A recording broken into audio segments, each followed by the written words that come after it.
Operation సింధూర పేరుతో భారత సైన్యం ఈరోజు ఎల్ఓసి అవతల వైపున ఏకంగా 30 ఉగ్రవాద స్థావరాలపై దాడులు నిర్వహించింది. పెద్ద ఎత్తున ఉగ్రవాదులు మరణించిన నేపథ్యంలో దేశవ్యాప్తంగా ఇటు భారతీయులు ఆనందోత్సాహాలతో ఉన్నారు. ఏదైతే ఈ మధ్య జమ్మూ కాశ్మీర్లో అమాయక ప్రజల మీద దాడులు చేసి 26 మంది మృతికి కారణమైన ఉగ్రవాదులను మట్టుబెట్టడానికి భారత ప్రభుత్వం తీసుకున్న చర్యలపై సర్వత్రా హర్షం వ్యక్తమవుతున్న నేపథ్యంలో తిరుమల వాసి పగడాల త్రిలోక్ కుమార్ అనే తిరుమల వాసికి పాకిస్తాన్ నుంచి బెదిరింపు కాల్ వచ్చింది. దీంతో ఆయన కూడా ధీటుగా వారికి సమాధానం చెప్పాడు. ప్రస్తుతం మనతో పగడాల త్రిలోక్ కుమార్ ఉన్నారు. ఆయనకి ఈరోజు +92 32925 27504 అనే నెంబర్ నుంచి ఫోన్ కాల్ వచ్చింది.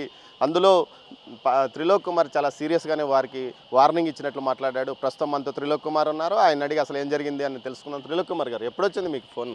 సార్ ఇవాళ 10:25 10:26 అంతే అండి. 10:26కి వచ్చింది. ఏం మాట్లాడాడు మీతో? ఫస్ట్ అతను నా పేరు అతను చెప్పాడు. ఫస్ట్ ఆఫ్ ఆల్ నా పేరు నువ్వు త్రిలోక్ కుమార్ అని అడిగాడు. అవునని చెప్పా, హిందీలో అడిగాడు. తర్వాత మా అబ్బాయి పేరు దినేష్ రాయ్ అది అడిగాడు. అవును అన్నాను. ఏం కావాలి అసలు ఈ 2 పేర్లు అడిగేటప్పటికి ఫోన్ చూసినప్పటికీ ఎవరు వీళ్ళని చెప్పి చూసేటప్పటికి అది పాకిస్తాన్, లాస్ట్లో పాకిస్తాన్ కనిపిస్తుంది. నాకు కొంచెం ఏదో ఇది అనిపించింది. ఫస్ట్ మామూలుగా ఈ కాల్స్ వస్తాయి కదా, ఈ డబ్బులు గుంజేదానికి, దొంగతనం, డిజిటల్ అరెస్ట్ ఇలాంటివన్నీ ఉంటాయి. అలాంటి కాలేమో అనుకున్నాను. కాసేపటి తర్వాత అది పక్కన చూస్తే పాకిస్తాను అని కనిపించింది నాకు. సరే నేను కూడా కొంచెం గట్టిగానే అసలు నువ్వెవరు, నీకేం కావాలన్నట్టు నేను కూడా గట్టిగానే అడిగాను. దానికి అతను ఏదో ఒక ఆఫీసర్ అన్నట్టు ఒక హిందీలో సో ఆఫీసర్ అంటూ ఉర్దూలో మాట్లాడా, హిందీలో మాట్లాడా? సార్ నాకైతే హిందీలాగా బాగా అనిపించింది. బై ఛాన్స్ ఉర్దూ ఉండొచ్చేమో, ఎందుకంటే ఉర్దూ నాకు తెలియదు. ఏమన్నాడు మీతో హిందీలో? అతను హిందీలో అనేది వచ్చి మా పేర్లు, మా కుటుంబ సభ్యుల పేర్లు చెప్పిన తర్వాత ఇది పాకిస్తాన్ కాల్, ఫేక్ కాల్ అని అర్థమైన తర్వాత నేను గట్టిగానే ఎదుర్కొన్నా. అసలు ఎవడరా నువ్వు ఏం కావాలన్నట్టు మాట్లాడడంతో అతను వెంటనే ఇంకో 5 నిమిషాల్లో నీ ఇంటి పైన, నీ చుట్టుపక్కల అన్ని చోట్ల బాంబులు వేస్తాం, నువ్వు నీ కుటుంబ సభ్యులు అందరూ చచ్చిపోతారు, మీరు ఎక్కడ ఉండేది నాకు తెలుసు, అందుకే మీకు మీ పేర్లు కూడా నేను చెప్పగలిగాను అనే విషయాన్ని అతను ధైర్యంగా చెప్పాడు. వెంటనే నాకు కోపం వచ్చింది. ఇది పాకిస్తాన్ కుక్కని అర్థమైపోయి, ఒరే నిన్న రాత్రి కల్ రాత్ ఆప్గా నో బేచారే కిసినే నై పకాడా తెరా అని చెప్పి నేను కూడా కొన్ని పౌరుషమైన పదజాలాన్ని వాడుతూ అతని హిందీలో, ఎందుకంటే ఇక్కడ దేవుడి ధర్మాన్ని వ్యాపారస్తుంది కాబట్టి 4 భాషలు స్వామివారి దయవల్ల వచ్చు కాబట్టి నా వల్ల అయినంత ఇదిగా నేను అతనికి ధీటుగా సమాధానం ఇచ్చాను. ఈ జరిగిన వెంటనే నేను ఇమీడియట్లీ 100కి డయల్ చేశాను.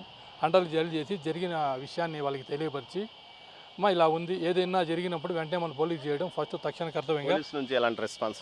ఇమ్మీడియట్లీ 5 to 10 minutesకి అంతా వాళ్ళు నా పరిధిలో ఉన్న ఆల్బిరి పోలీస్ స్టేషన్ నుంచి కానిస్టేబుల్ గారు వచ్చారు. మళ్ళీ ఎస్ఐ మేడం గారు ఫోన్ చేసి వివరాలు తీసుకున్నారు. అదేవిధంగా మన సిఐ గారు ఫోన్ చేసి మొత్తం పూర్తి వివరాలు తీసుకున్నారు. ఎలా ఫీల్ అయ్యారు మీరు? మీతో ఇలా బెదిరింపుగా మాట్లాడినప్పుడు మీరు ఏమనుకున్నారు? సరే, అతను బెదిరింపు మాట్లాడినప్పుడు ఫస్ట్ ఆఫ్ ఆల్ నాకు ఏమీ చేసుకోలేని, తిండికి కూడా గతిలేని ఈ పాకిస్తాన్, దుస్థితిలో ఉండే ఈ పాకిస్తాను ఏదో ఆకతాయి చర్య, పిల్ల చర్య అనేది నా మనసుకు అనిపించింది. కానీ కొంచెం ఓపికగా ఆలోచించిన తర్వాత ఏమనిపిస్తుందంటే, ఇది ఆకతాయి చర్య అయితే నా ఒకటి పేరు చెప్పొచ్చు, ఏమంటే నా నెంబర్ పట్టుకుంటే ఫేస్బుక్, ట్విట్టర్లో ఎక్కడో చోట దొరుకుతాను. బట్ నా కుటుంబ సభ్యులు అందరి పేర్లు చెప్పడం అనేది కొంచెం ఆలోచించాల్సిన విషయం. పైగా ఇది టెంపుల్ సిటీ తిరుపతిలో నేను కాపురం ఉంటాను, తిరుమల వ్యాపారం చేసుకుంటాను కాబట్టి ప్రసిద్ధిగాంచిన తిరుమల క్షేత్రాన్ని, తిరుపతి టెంపుల్ సిటీకి దగ్గరలో ఉన్న నాకే ఈ విధంగా రావడం, నా కుటుంబ సభ్యుల పేర్లంతా చెప్పడం, అతని బెదిరింపుకి నేను భయపడలేదు. కానీ వేరే ఏ విధమైన సంఘటనలు జరగకుండా ఇక్కడ మన భక్తులందరికీ బాగుండాలని నేను ఇమీడియట్లీ పోలీస్ వారికి తెలియజేయడం జరిగింది. Okay, thank you. ఏదైతే త్రిలోక్ కుమార్కు ఉదయం 10-15 నిమిషాల సమయంలో ఫోన్ కాల్ వచ్చింది. అయినప్పటికీ త్రిలోక్ కుమార్ ధైర్యంగా అతనికి ధీటుగా సమాధానం చెప్పాడు. భవిష్యత్తులో అయితే తిరుపతి విషయానికి సంబంధించి, తిరుమల విషయానికి సంబంధించి ఇప్పటికే ప్రభుత్వం పూర్తి